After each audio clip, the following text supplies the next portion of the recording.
شروع اللہ کا نام لے کر جو بڑا مہربان اور نہایت رحم کرنے والا ہے۔ آج مام دعویٰ سپارہ ہے اور اس کا 4واں اربع ہے، جس کا اردو ترجمہ ہم پڑھیں گے۔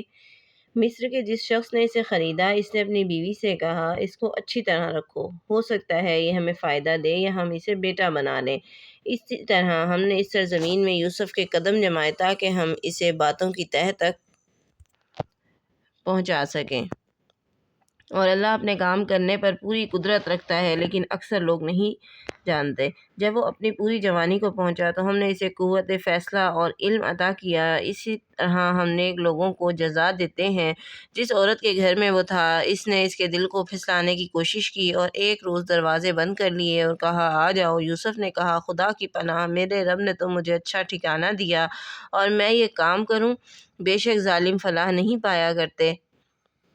اس عورت نے تو اس کا قصد کیا تھا کہ یوسف بھی اس کا قصد کر لیتا اگر وہ اپنے رب کی بڑھا نہ دیکھ لیتا۔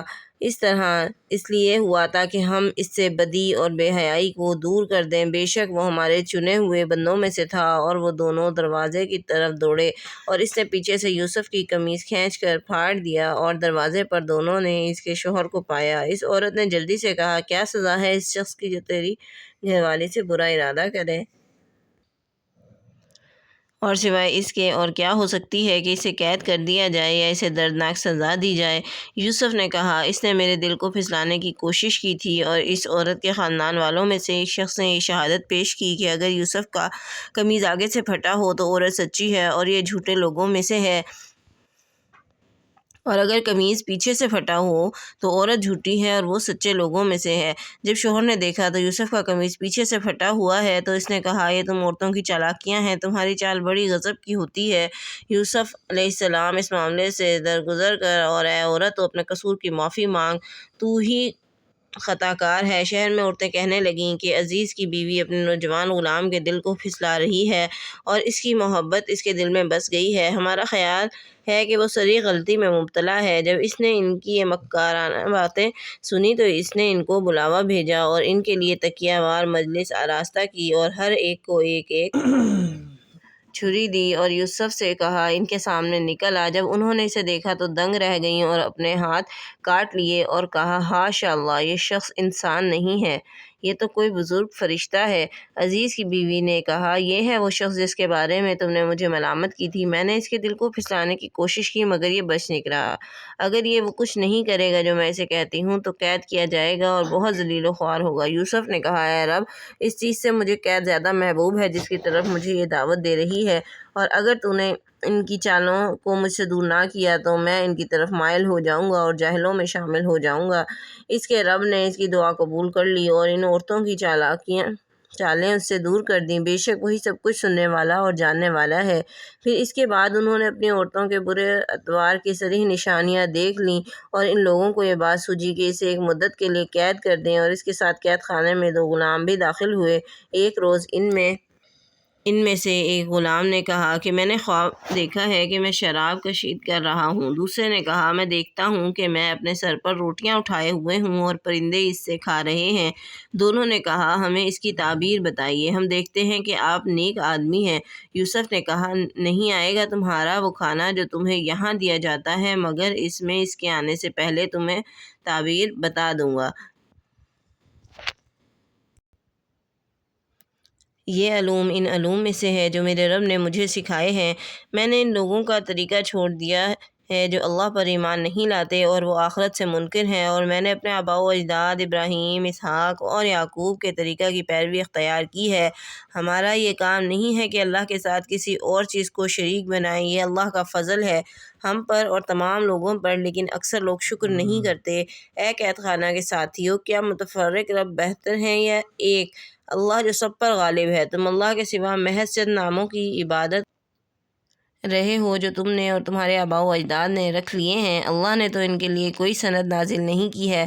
فرما روائی کا اختیار تو صرف اللہ کو ہے۔ اس نے حکم دیا ہے کہ تم صرف اسی کی عبادت کرو، یہی ٹھیک اور سیدھا راستہ سیدھا دین ہے، لیکن اکثر لوگ جانتے نہیں۔ اے قید خانہ کے ساتھیو، تم میں سے ایک اپنے رب شاہ مصر کو شراب پلائے گا، رہا دوسرا تو اسے سولی پر چڑھا دیا جائے گا اور پرندے اس کا سر نوچ نوچ کر کھائیں گے۔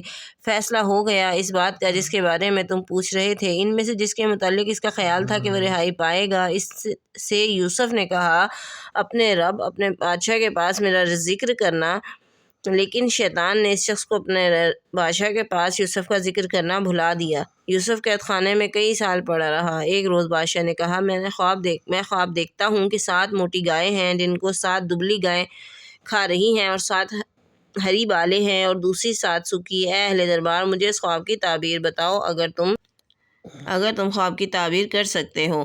انہوں نے کہا یہ تو پراگندہ خواب ہے اور ہم اس طرح کے خوابوں کی تعبیر نہیں جانتے۔ ان 2 قیدیوں میں سے جو رہائی پا گیا تھا، اسے ایک مدت دراز کے بعد یاد آیا۔ اس نے کہا میں تمہیں اس کی تعبیر بتاتا ہوں، مجھے ذرا قید خانے میں بھیج دو۔ اس نے جا کر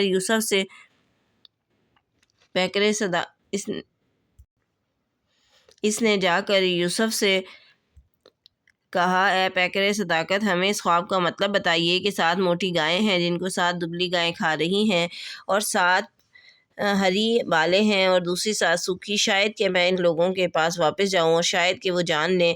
یوسف نے کہا تم 7 سال تک لگاتار کھیتی باڑی کرتے رہو گے۔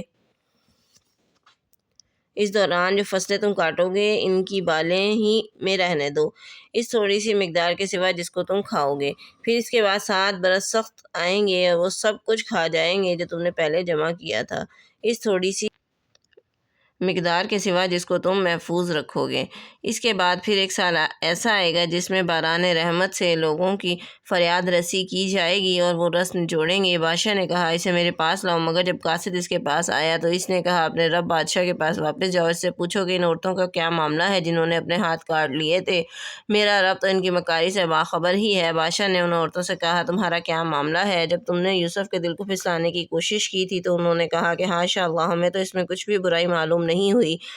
عزیز کی بیوی نے کہا اب حق کھل چکا ہے، میں نے ہی اس کے دل کو پھسلانے کی کوشش کی تھی، بے شک وہ بالکل سچا ہے۔ یوسف نے کہا یہ اس لیے میں نے پوچھا تھا کہ عزیز یہ جان لے کہ میں نے در پردہ اس کی خیانت نہیں کی تھی، اور یہ کہ اللہ خیانت کرنے والوں کی چالوں کو کامیابی کی راہ نہیں دکھاتا۔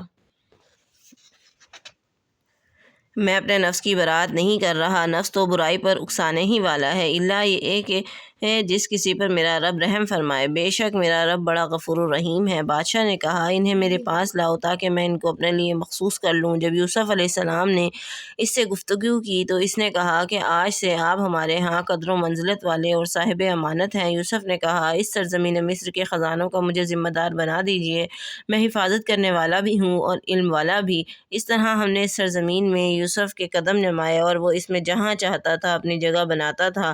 ہم اپنی رحمت جسے چاہتے ہیں عطا کرتے ہیں، نیک لوگوں کا اجر ہم ضائع نہیں کرتے، اور آخرت کا اجر ان لوگوں کے لیے زیادہ بہتر ہے جو کہ ایمان لائے اور خدا سے ڈرتے رہے۔ اور یوسف کے بھائی آئے اور ان کے ہاں حاضر ہوئے۔ اس نے انہیں پہچان لیا مگر وہ اس سے ناآشنا تھے، اور جب اس نے ان کا سامان تیار کر دیا تو کہا کہ اب اپنے باپ کی طرف سے ستیلے بھائی کو بھی میرے پاس لانا، کیا تم دیکھتے نہیں کہ میں پورا پیمانہ دیتا ہوں اور بہترین مہمان نواز ہوں۔ صدق اللہ العظیم۔